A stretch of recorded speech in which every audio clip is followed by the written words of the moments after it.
Salve, galera! Eu sou o Rodrigo Grola, estamos aqui mais uma vez no Lupus em Fábula para dar continuidade àquela nossa série de tarô. E eu acho que até agora a gente nunca tinha pegado uma carta tão enrolada de simbologia quanto essa. Diz aí, Keller. Realmente, viu? A gente pegou uma carta que tá. Aliás, eu sou o Marcos Keller, e estamos aqui junto com o Grola para falar sobre os arcanos maiores e a simbologia que está envolvida nele. Mas eu acho que ainda tem cartas que vão ser piores mais para frente, né? Eu tô olhando pros próximos arcanos e tô dando uma cutucada assim, falando, mano, isso aí vai dar trabalho. Mas tá sendo muito legal essa viagem, e essa a gente achou tão complexa, com algumas explicações, que pedimos auxílio. Não é, Grola? Sim, cara, eu já vou logo dar a letra aqui. Teve três pessoas, grandes brothers que auxiliaram a gente nessa jornada pela Hora da Fortuna, que foi o Marcelo Dodébio, o Alan Ramos e o terceiro, pela primeira vez no Lupus em Fábula, a gente está trazendo um convidado, Ulisses Massad. E aí, Ulisses, como é que você tá? Fala, Grola, fala, Keller. Obrigado pelo convite. Legal estar aqui com vocês. E vocês me trouxeram na encrenca, né? Porque essa carta Sim, realmente ela é claro. difícil da gente Então, conversar cara, sobre ela, mas ela é tem que, muitos símbolos. é que tem um rolê alquímico na carta que eu falei, cara, o cara que eu conheço na face da Terra que mais entende dessa parada de alquimia é o Ulisses. Então vamos jogar essa bomba na mão Quem dele. segura esse rojão, né? Totalmente. Então, Vocês estão mal de alquimia, viu, cara? Vocês são o que mais entende. Ah, essa falsa modéstia, eu vou te falar. Viu? então, galera, antes de começar a falar da Roda da Fortuna, Tarô, Mitos Modernos e Cultura Pop, rolou a turma de junho, foi muito bacana e já abrimos uma turma em setembro. Tem link no post para você que quer fazer o curso comigo com o Keller. Cara, mais de 100 alunos já formados nos arcanos maiores. Todos Já, lendo. todos lendo cartas. Inclusive, tem gente que está cobrando já para ler carta.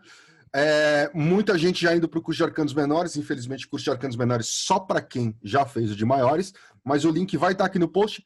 No final desse episódio, a gente dá mais alguns detalhes, beleza? Mas vamos para as cabeças. Vamos falar da Roda da Fortuna. Pessoal, uma carta com muitas figuras simbólicas. E eu vou abrir aqui de cara falando dos 4 seres viventes. Essas quatro criaturas que aparecem nos cantos da Roda da Fortuna e vão aparecer de novo na carta do mundo, certo? Mas vamos lá, vamos falar da roda. Então, assim, é uma das referências simbólicas mais interessantes na roda. São 4 criaturas, ou os 4 seres viventes nas extremidades, e essas criaturas aparecem na Bíblia em pelo menos 2 momentos diferentes. Um deles é na história da carruagem de Ezequiel, no primeiro livro de Ezequiel, e depois também no Apocalipse. E tem uma passagem no livro de Ezequiel que é interessante vocês ouvirem. E como não deu para a gente trazer o Cid Moreira para narrar esse trecho da Bíblia, o Keller vai dar um jeito nisso aí. Beleza? Vai lá, Kellão. Vamos lá. Olhei, e eis que um vento tempestuoso vinha do norte. Uma grande nuvem, com fogo revolvendo-se nela, e um resplendor ao redor. E no meio dela havia uma coisa, como de cor de âmbar, que saía do meio do fogo. E do meio dela saía a semelhança de 4 seres viventes, e esta era a sua aparência. Tinham a semelhança de homem, e cada um tinha 4 rostos, como também cada um deles 4 asas. E os seus pés eram pés direitos, e a planta dos seus pés como a planta do pé de uma bezerra, e luziam como a cor de cobre polido. E tinham mãos de homens debaixo das suas asas, aos 4 lados, e assim todos 4 tinham seus rostos e suas asas. Rapaz, como o texto bíblico é críptico, né? Puta merda. Vamos lá. Uniam-se as suas asas umas às outras, não se viravam quando andavam, e cada qual andava continuamente em frente. E a semelhança dos seus rostos era como o rosto de homem, e do lado direito todos os 4 tinham rosto de leão, e do lado esquerdo todos os 4 tinham rosto de boi, e também tinham o rosto de águia, todos os 4. Assim eram seus rostos. As suas asas estavam estendidas por cima, cada qual tinha 2 asas juntas uma à outra, e 2 cobriam os corpos deles. E cada qual andava para diante de si, para onde o espírito havia de ir, iam, não se viravam quando andavam. E quanto à semelhança dos seres viventes,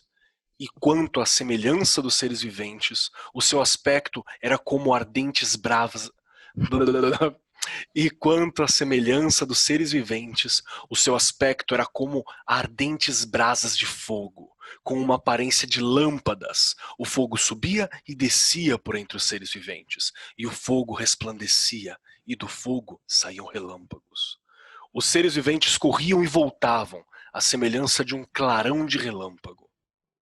E vi os seres viventes, e eis que havia uma roda sobre a terra, junto dos seres viventes, uma para cada um dos 4 rostos. Ezequiel 1, entre 4 e 15. E o segundo momento onde esses 4 seres viventes vão aparecer na Bíblia é no Apocalipse de São João. E havia diante do trono um como um mar de vidro, semelhante ao cristal, e no meio do trono e ao redor do trono 4 animais cheios de olhos, por diante e por detrás. O primeiro animal era semelhante a um leão, e o segundo animal semelhante a um bezerro, e tinha o terceiro animal, o rosto como de homem, e o quarto animal era semelhante a uma águia voando. E os 4 animais tinham cada um per si 6 asas, e ao redor e por dentro estavam cheios de olhos, e não descansam, nem de dia nem de noite, dizendo: Santo, Santo, Santo é o Senhor Deus, o Todo-Poderoso, que era, que é e que há de vir. E quando os animais davam glória e honra e ações de graças ao que estava sentado sobre o trono, ao que vive para tudo sempre. Apocalipse 4, entre 6 e 9. Então, pessoal, esses seres também são conhecidos como tetramorfos. Os 4 seres viventes são relacionados de diferentes formas simbolicamente, vai depender da egrégora que está analisando esses caras, né? Uma ligação comum dentro do catolicismo é com os 4 evangelistas. O leão representa Marcos, o anjo Mateus, a águia João e o touro Lucas. Lembrando ainda que os 4 seriam uma representação do próprio nome de Deus. O leão representa Iod, ou I, né? A primeira letra de I, HVH, né? O Yahvé. A águia é o primeiro Ré, ou H. O homem é o Vav, ou V. E o touro é o Ré final, ou o outro H, né? Numa interpretação mais oriunda do ocultismo, esses 4 seres também possuem a conexão com a roda do ano e os 4 signos fixos. O touro tem referência ao próprio signo de touro, né? Representa o elemento terra. O anjo, ou homem, representa o signo de aquário e, por consequência, o elemento ar. O leão é também uma referência ao próprio signo de leão e ao elemento fogo. A águia é que é o mais complicadinho, tá? Porque a águia está relacionada com o símbolo de escorpião. E aqui tem algumas hipóteses distintas do porquê disso, tá? A águia pode ter uma correlação com a segunda fase da alquimia, cuja primeira é relacionada com o escorpião. E outra possibilidade possível é que dito que algumas tradições antigas não usavam a constelação de escorpião para marcar essa época, mas assim a constelação de Áquila, que é próximo. Então, mas não dá para saber exatamente do porquê a correlação da águia com o símbolo de escorpião. Tá? O ponto é que essa conexão com os símbolos fixos forma a cruz celeste, né? Um dos símbolos da própria carta Roda da Fortuna, né? Que é a representação do ciclo da roda do ano. Ulisses, você quer falar mais algum detalhe sobre os 4 seres viventes? Eu sei que você conhece um pouquinho dessas narrativas. Já vi esse rolê dos elementos, ele procede? Uhum. Não, então, os 4 seres viventes, eles têm uma característica que são interessantes, né? Se você pegar, por exemplo, na visão de Ezequiel, os 4 seres, um ser tem as 4 cabeças dos 4 animais, né? Uhum. E no Apocalipse de João é diferente, né? Cada ser é um animal separado, né? Outra curiosidade que tem aí são a questão das asas, né?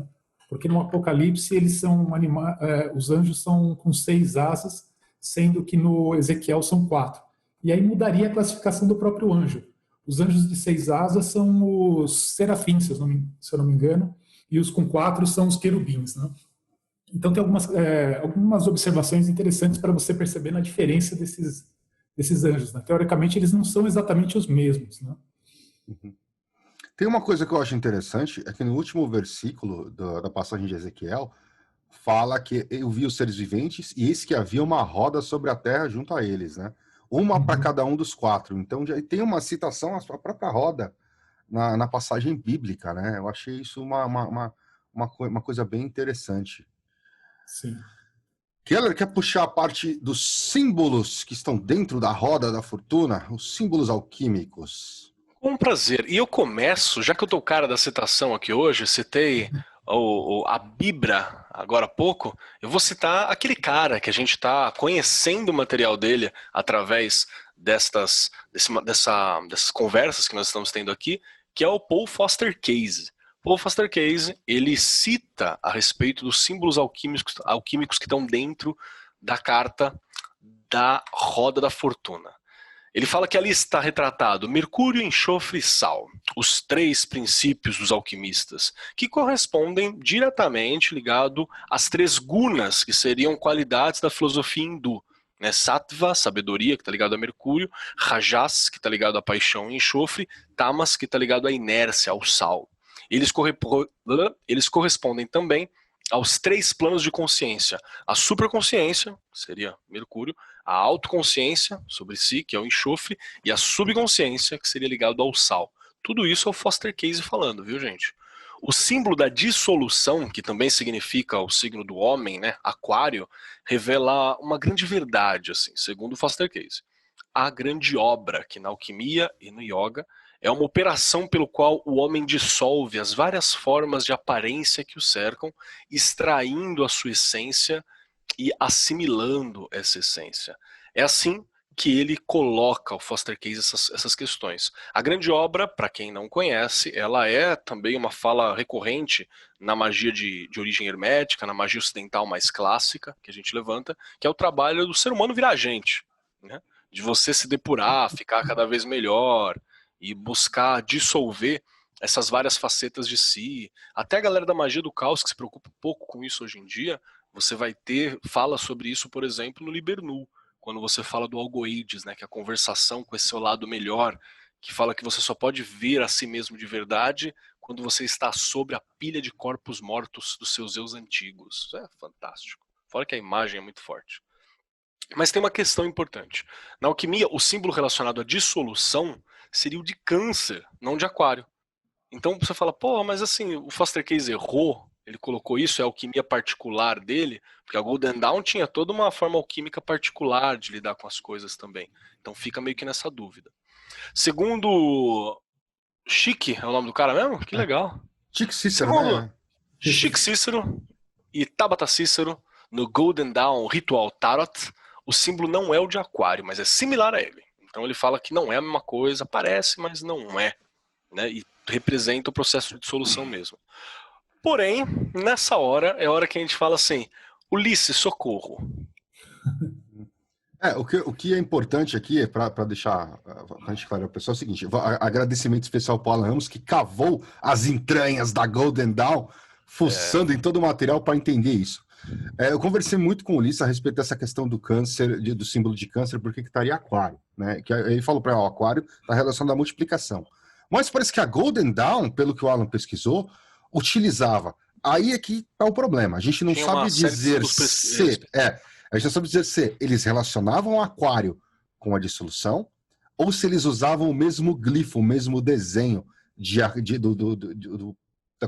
da constelação de aquário como símbolo da dissolução. De qualquer maneira, a gente tem 4 elementos da alquimia aí e mais a dissolução. E, cara, quem vai falar disso é Ulisses. Então, na verdade, quando você vai estudar alquimia, cara, tentar explicar alquimia é a mesma coisa que você tentar explicar a Umbanda. Tem tanta vertente diferente, tem tanto pensamento diferente, que não existe um consenso, né? Depende de quem é o alquimista que você está estudando, né? Alguns falam, por exemplo, que a alquimia tem a via seca e a via úmida. Outros explicam isso por 4 estados da matéria, o Negredo, o Albedo e os outros lá. Aí tem a galera que vai para a questão dos processos, né? Então tem gente que fala de 7 processos, de 12 processos, até de 14 processos alquímicos. E mesmo a galera que tem o consenso de 12 processos, eles não são iguais, né? Você pega, por exemplo, o Ripley, ele tem uma ideia que ele fala, se não me engano, de 12 portas. Aí você vai para um outro, são 12 caminhos. E tem alguns processos alquímicos que são explicados através da astrologia mesmo. Cada processo representando um signo. E aí o símbolo do processo é exatamente o mesmo símbolo do signo, né, da astrologia. Então você tem, assim, não existe um consenso.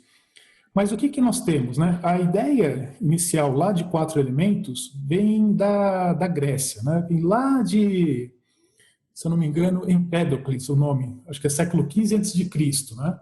Então, o que os gregos faziam naquela época? Eu imagino que a Grécia devia ser um lugar muito chato, cara, que os caras não tinham nada para fazer, e grego, quando está ocioso, o que que ele faz? Ele pensa, né? A gente, nessa época de pandemia, a gente ficou ocioso, a gente fica vendo Netflix, assistindo YouTube, né? Os caras não, os caras ficam pensando, né? E aí o cara chegou à conclusão do seguinte, falou assim, começou a analisar a natureza e dali ele falou assim, cara, acho que tudo isso que eu vejo aqui, a água, o céu, isso aí é composto de alguma coisa que eu não sei explicar. E aí o cara falou, bom, o que que eu não sei explicar? Eu não sei explicar o fogo, não sei explicar a água, não sei explicar o ar, não sei explicar a terra. Então, tudo é composto, tudo é feito a partir desses 4 elementos, né? Passado alguns séculos, apareceu um outro cara chamado Aristóteles que ele criou um 5º elemento. Ele falou, pô, mas esses 4 criam matéria, precisa ter alguma coisa que anima os 4, né? E aí veio o conceito de quintessência, que depois, modernamente, passou a ser chamado de... Deixa eu ver se eu lembro o nome disso. Anima mundi, né? O anima mundi, quintessência, éter, né? Espírito, né? Foram dados outros nomes para tudo isso. Bom, aí esses caras eram filósofos, né? Eram caras que ficavam simplesmente no pensamento. Quando a gente chega ali por volta do século XV depois de Cristo, surge um cara chamado Paracelso. Paracelso, ao invés dele ser um cara que só pensava, ele era um cara operativo. Era um cara que punha a mão na massa e fazia acontecer as coisas, né? E aí, essa ideia dos 3 princípios, né, alquímicos que tem lá, que é o sal, o enxofre e o mercúrio, foi criado por ele. E o Paracelso, ele era um cara que ele trabalhava num ramo da alquimia chamado espargeria. Qual que é a ideia da espargeria? É a ideia de você ir para um lado da alquimia vegetal. Ou seja, você trabalhar com plantas, o lado mais da medicina e não da química, vamos dizer assim. E ele observava que quando ele colocava determinadas plantas durante um tipo de processo alquímico, ele extraía algumas coisas daquela planta. No caso, ele colocava num determinado processo, ele extraía o óleo essencial da planta, né, que tinha aquele cheiro característico, né? Dependendo do processo que ele colocava, ele extraía um álcool. E nessas experiências dele, às vezes sobrava nos recipientes uma espécie de um cristalzinho ali no fundo. Depois de um determinado processo, sobrava o maço da planta lá, né, o bagaço, e uns cristais, assim, e ele chamou aquilo de sal.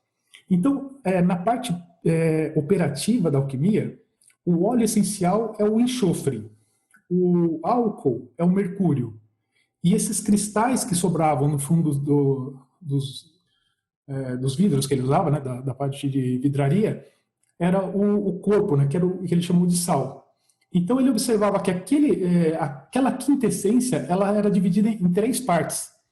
E aí ele chamou essas 3 partes de sal, enxofre e mercúrio. E daí você tem um monte de simbologia, todo um lado filosófico em cima disso, né? Nossa, que O enxofre é o lado masculino, o mercúrio é o feminino. Você tem a representação disso também na Carta dos Enamorados, né? Que você tem o masculino e o feminino unindo, né? Ali ele representa aquele lance do casamento alquímico. Então vai bastante nessa linha. E Eu acredito. só fazer uma nota histórica, isso tudo acontecia porque não tinha uma, sei lá, BNT, né? Que juntava todo mundo e falava assim, ó, o nome dessa coisa é isso aqui. Não, então você tem tratados alquímicos muito loucos que falam assim, olha, quando o fogo estiver na cor da manhã de sol em Berlim no inverno, saca? Você vai ser a cor que tá bom, porque não tinha medição de grau, né? Não tinha temperatura, não tinha nada disso, né? Com exatidão. Sim, sim. Eles usavam, cada um usava uma simbologia, né? É um O padrão leão próprio. verde, a águia vermelha, a águia branca, vários animais assim eram usados para representar símbolos na alquimia, né? Então, mas na carta eu vejo ali como praticamente esses três princípios é o princípio da vida. Eu acho que também tem uma relação dessa com a roda da fortuna, né? E uma parte que eu achei interessante aqui do que o Keller comentou é o uso do símbolo da solução, né? E quando você vai para a solução, se você pensar o que é o processo alquímico da solução, a solução é você transformar algo. Solução ou dissolução, Ulisses? É a mesma, na verdade, É é a a mesma mesma. coisa. Tá. É praticamente a mesma coisa. Que a gente está falando do processo alquímico físico, né? Então ele é aquele produto, né? Aquilo que acontece. Não é pela palavra dissolução ou solução. É. A ideia da solução, o que é? É você passar do estado sólido para o estado líquido, né? Então, por exemplo, a simbologia na roda ela fica interessante porque o sólido você tem a ideia da inércia, que é até uma das três, como é que você falou? Gunas, não é, o Keller? Que é Gunas. as tamas, que significa inércia, né? Isso mesmo.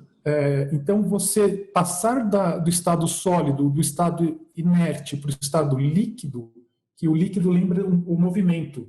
Então, de repente, é nessa pegada, né, que talvez ele tenha colocado essa simbologia ali. Mas diz uma coisa, Ulisses, tem uma questão também do Mercúrio significa alma como é que era esse negócio?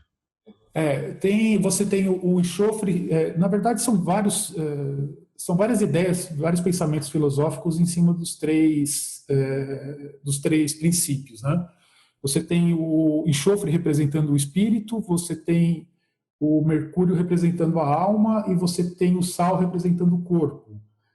Aí você tem uma outra simbologia, que o enxofre representa o princípio masculino, o mercúrio feminino, e a união dos dois gera uma criança, né, do masculino com o feminino, que seria o próprio sal. Então, depende da linha filosófica que você vai ter uma representação para esses símbolos. Então, basicamente, a união desses quatro símbolos é uma representação de ciclo também. Então, eu vejo justamente com essa ideia do símbolo da dissolução, né, de dizer do movimento da roda, de você dizer que ela está saindo da inércia indo pro movimento, né, para dizer que ela está sempre girando e recorrendo, né? Inclusive, tem um símbolo que eu esqueci de colocar na nossa pauta, eu estou para colocar já 2 semanas e esqueci. Quando a gente olha para a carta, exatamente no centro da carta, você tem a roda dividida em 8 partes. Que, se a gente olhar, a gente tem um vídeo aqui no canal que fala do lamen, onde a gente mostra, por exemplo, o lamen da Rosa Cruz, e aí a gente vê os 4 seres viventes no pentagrama e na ponta de cima exatamente a roda com 8 divisões. Um outro lugar onde você também vê a roda com 8 divisões é na carta do louco. As estampas na roupa do louco são a roda com 8 divisões. E essa roda é uma simbologia para o éter, né? Ou a caixa, ou enfim, ou o quinto elemento, Sim, né? verdade. É o elemento do espírito. E acabou ficou faltando isso aqui. Ela não quer falar da esfinge, cara? Com prazer, porque eu acho ela um charme à parte, viu? Gosto muito da presença dela. Segundo White, o autor, o mentor, o criador mental dessa parada, porque quem desenhou foi a Pamela. Segundo White, a esfinge ela representa o equilíbrio em si. Vamos lembrar que a esfinge ela tem composições de vários animais ali, né? Especificamente. A esfinge então seria uma forma de manter algo constante dentro desse movimento do universo, né? Uma coisa fixa dentro do universo de movimento. Lembrando que a ideia de movimento e ciclo que é sugerida pela Roda da Fortuna pode passar aquela ideia de que nada é estático, né? E aí vem o White e fala assim, olha, mesmo dentro do ciclo, dentro dessa coisa que nada é certo, algo é firme e estático. Tem um pouco de cristianismo pra caramba do White aqui, Sim, tem. Que é aquela coisa de que Deus é fixo, né? A essência é fixa, a mudança é fixa, alguma coisa ali. Mas ok.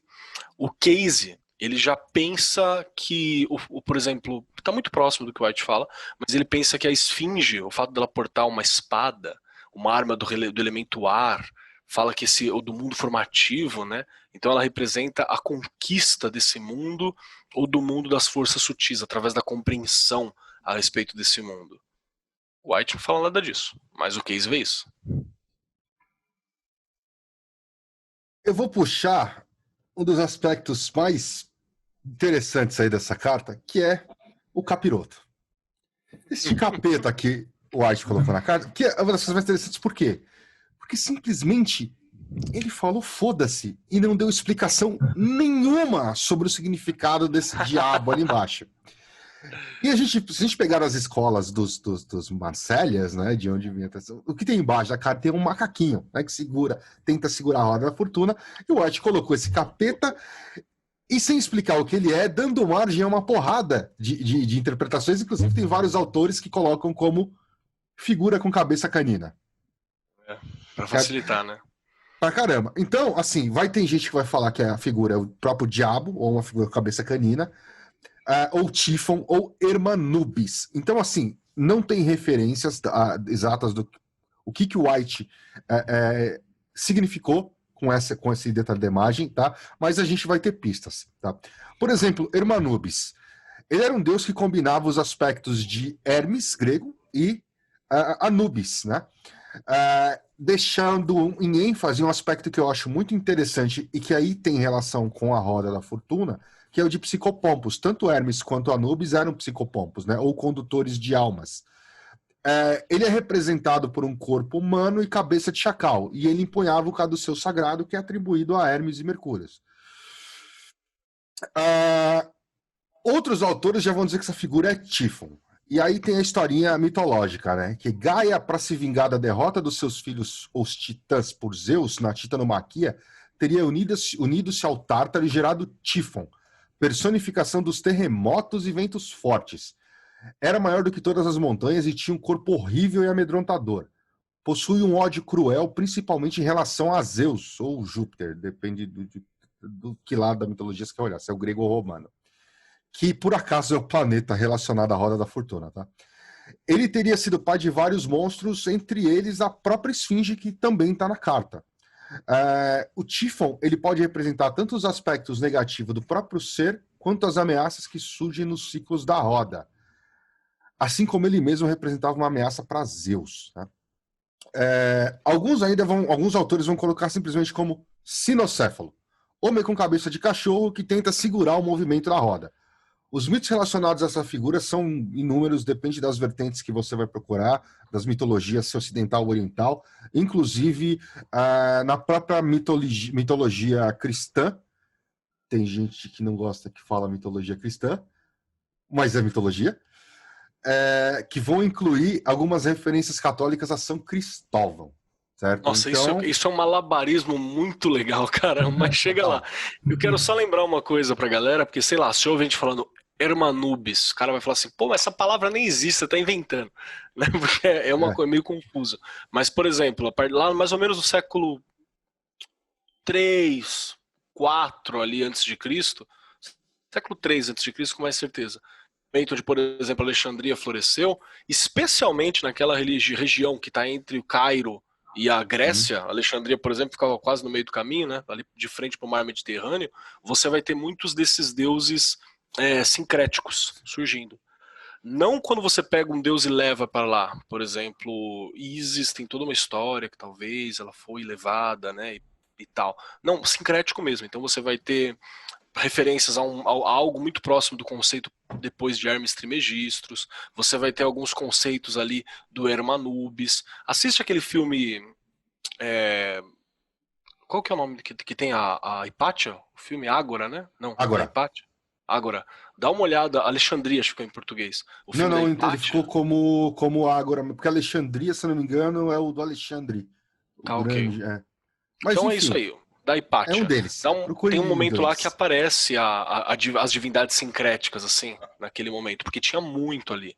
E já era todo um outro pensamento com a divindade. Você acreditava nela enquanto Deus, mas tinha todo um pensamento filosófico a respeito dela também, especialmente naquele ponto. Então, Herma Anubis é muito possível. E na verdade tem referências, cara. Se você cara jogar no Google aí, vai ver que tem imagens de estátuas de Herma Anubis. E é muito estranho, cara, porque você tá vendo um Hermes com cara de cachorro, tá ligado? É muito bizarro. Eu acho que melhorou o Hermes, viu? Falar a real. E aí, pra finalizar, Kelão, fala dessa serpente aí. Vamos lá. E aí nós temos a serpente. Para o Foster Case, porque o nosso querido amigo White também, ok, tem uma serpente ali, e é isso. Tá tudo certo. Para o Foster Case, a serpente ela é amarela e ondulada. E isso mostra para ela características referentes a uma cristalização luminosa, a uma luz divina que desceu e está condensado no físico, a uma evolução da luz na forma. Você pode falar, nossa, como o cara chega nisso? Pelo rolê da Cabala, dá para você fazer o caminho da serpente, dizer que ele é uma cristalização do caminho da serpente, uma cristalização do processo de iluminação. Dá para você dar uma nuvem, ver uma nuvem bonita ali também. Ainda assim, é comum vermos a serpente como uma associação mais literal, representando males, problemas, e por isso estando ligado também a Tifon, né, que é uma entidade do BO. Enquanto a esfinge garante o controle, né, dos dois ali. Então é pra falar assim, você tá ferrado. A roda girou, você se ferrou. É isso que ele quer dizer. É aquilo. Quem olha pra roda da fortuna e fala, isso é uma carta positiva, ela é positiva porque, como eu sempre digo, quando o cara vai procurar tarô é porque ele já tá na merda, né? Então aí se a roda vai girar, tá tudo bem. Bom. Mas não sei. Tem um lado positivo também, né? Se você pegar, por exemplo, pelo lado astrológico, ela tem uma relação com Júpiter. O Júpiter. E Júpiter é uma carta favorável, né? E aí, se você também pegar a ideia alquímica de Júpiter, se eu não me engano, ele representa na alquimia o estanho, né? E o estanho, ele é... Se você pegar exatamente o caminho que ela representa ali na árvore da vida, ela fica entre os metais estanho e cobre.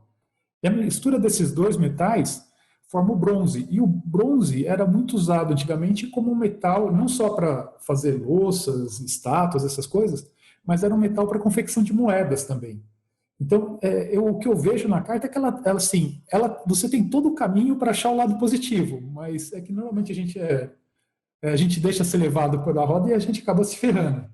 Mas assim, a carta ela te dá alguns pontos positivos ali se você parar para pensar, né? Se você usar a sabedoria ali da esfinge, que eu acho que essa é a proposta, você consegue sair do movimento da roda, né? É sempre falando que é um movimento racional, né, para você lidar ali. Essa acho que é uma das questões. Você tem que entender onde você tá, você tem que entender para onde você vai, você tem que planejar a saída do poço. O complicado é que se tem uma coisa que a gente aprendeu no Brasil e no mundo de 2019 para 2020, por exemplo, aqui falando no passado, é que no fundo do poço tinha um alçapão. E embaixo do alçapão havia uma pá, né? Então, assim, mas tudo bem, ainda tem a parte de cima para sair ainda. Agora, eu trabalhei com uma empresa onde o presidente ele falava que pobreza não tinha limites. Faz sentido. Mas certeza que você tá pobre, você tá ferrado, cara. Eles passam, você vê muita coisa ainda. Você ainda acha. Agora, tem uma coisa também que a gente comenta, que é a questão, né, da interpretação da roda do ponto de vista do aspirante, né, do adepto e do iniciado. Mas isso a gente fala mais no Tarô, Mitos Modernos e Cultura Pop. Exatamente. Isso é mais um detalhe. Isso é mais um detalhe importante, porque nós aplicamos várias layers de informação no curso. Você vai sair de lá aprendendo a ler tarô, você vai sair de lá aprendendo a utilizar o tarô de forma narrativa para construir histórias, para contar histórias, para entender o processo da jornada do herói. Você vai sair de lá compreendendo como usar tarô para fazer uns paranauê magístico, que isso é uma coisa que algumas ordens têm isso em processo, mas isso é fechado para algumas ordens. Então, como nós não somos juramentados nessas ordens e a gente fez esse caminho aqui mais intuitivo, então a gente está lá ensinando isso no curso e é nóis. E tem outro detalhe importante que eu vou falar sobre isso que ela acabou de falar. Você está procurando isso em livro, você não vai achar. Não tem. Ninguém coloca isso nos livros. Não. Enquanto a gente não escreveu o livro, não tem.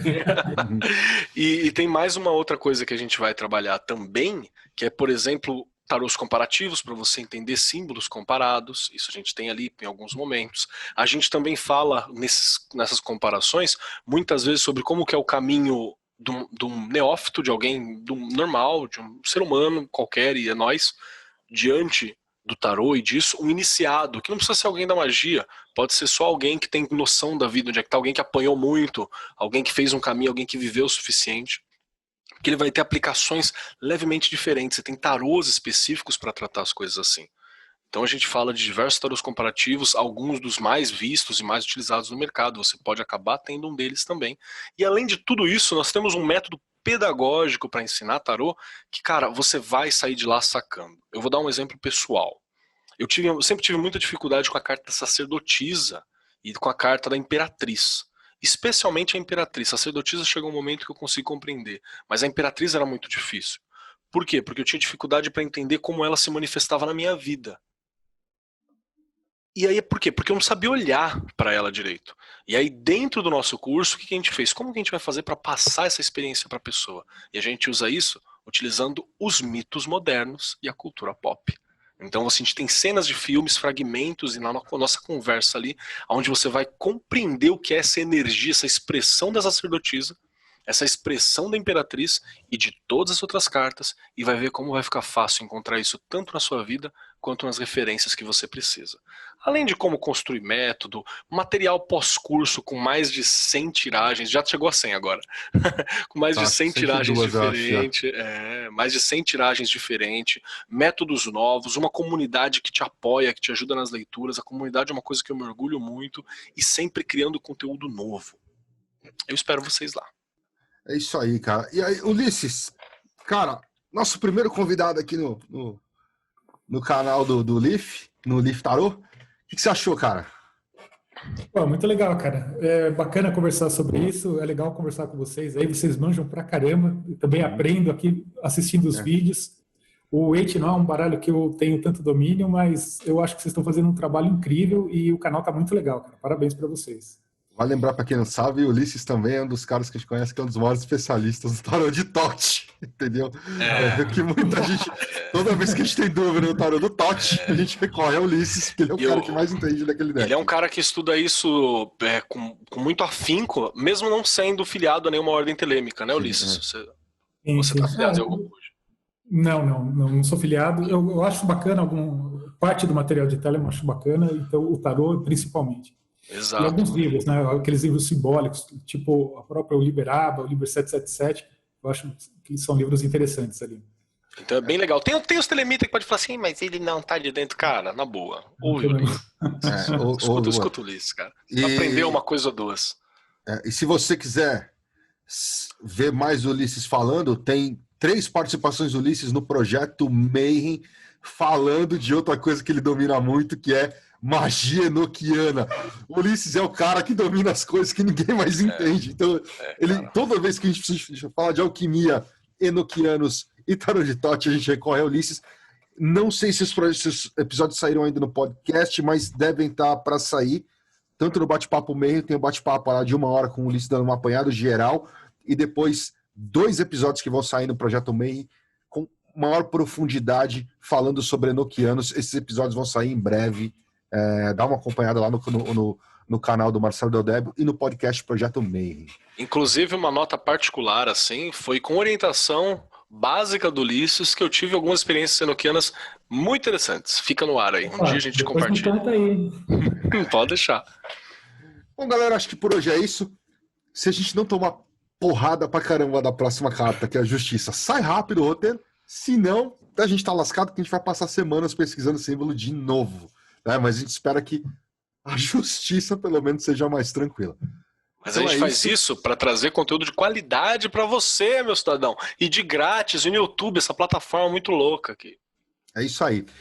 E essa semana, aliás, desculpa, a semana passada, saiu aqui no Leaf o nosso projeto Mind Eye com exercício de visualização.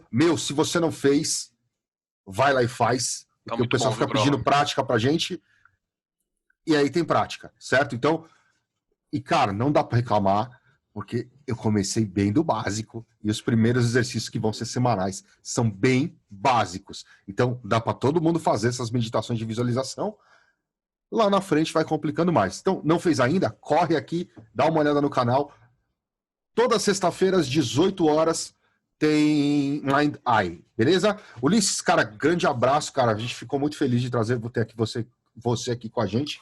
A gente deixa aí teu contato enfim, nos dados aqui. Você é um querido, mano. Querido, e, cara, quando tiver novas oportunidades, espero que você esteja aí conosco mais uma vez. Valeu, galera. Obrigado pelo convite mesmo. Foi legal participar. Um grande salve para todo mundo que assistiu a gente aí. Abraço, pessoal. Falou, Bye, bye. pessoal.